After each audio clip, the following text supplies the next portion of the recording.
আমার উকিলের দরকার নাই, আপনি হুকুম দিলে আমি তারে জিগাই জিগাই সে চুপ থাইকা কেন আদালতের সময় নষ্ট করতেছে। আমার হাতে সময় খুব কম হুজুর, হাসপাতালে আমার স্ত্রী মৃত্যুর সাথে লড়াই করতেছে। আমি এর বাপ কিনা সে কথা জিগামো না, আমার স্ত্রী তার মা কিনা তাও জিগামো না। কার বুকের দুধ খেয়ে সে মানুষ হইল, কার পিঠে চড়ে সে পাঠশালায় গেল, আমি কিছুই জিগামো না। কেমনে জিগাই? কোনদিন খোঁজ নিয়ে এসে দেখছে তারে শহরে রেখে লেখাপড়া করাইতে দুইটা মানুষ কতদিন না খায়া থাকছে? দুইটা মানুষ রাত দিন খাইটা একটা দুইটা করে টাকা কেমনে জমাইছে? তার পরীক্ষার ফিস দেওয়ার জন্য শরীরের রক্ত কেমনে বেচছে? হুজুর, তারে মানুষ করার জন্য না খায়া পেটে পাথর বাঁধছি, সেই বিচার চাই না। বিচার চাই না তার জন্য গরুর দুধ বেচছি, হাঁস মুরগির ডিম বেচছি, তার জন্য স্ত্রীর শেষ সম্বল গয়না বেচছি। আমি এইসবের কোনো বিচার চাই না হুজুর।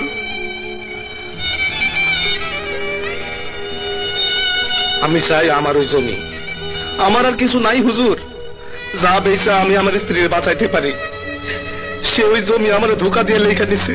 আমি মূর্খ মানুষ, সরল বিশ্বাসী টিপস হইতেছি।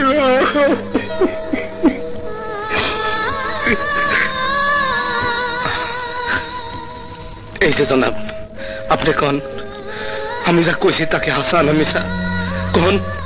বাবা? কে বাবা? মিশা কথা। আমি আপনার বাবা না, আপনি আমার ছেলে না।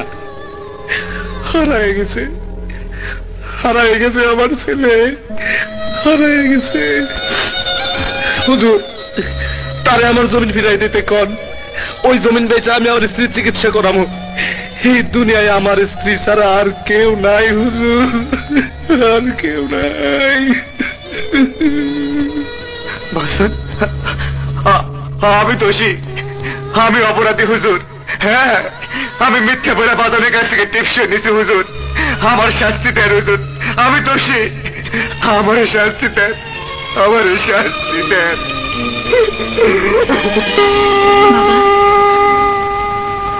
মায়ের কি হয়েছে? তার দুইখান কিডনি বিকল। ডাক্তার সঙ্গে আমি কথা বলবো, তারপর তোর অপারেশনের জন্য যা লাগে আমি সব করব। না না না, কারো সাহায্য আমার দরকার নেই। আসি।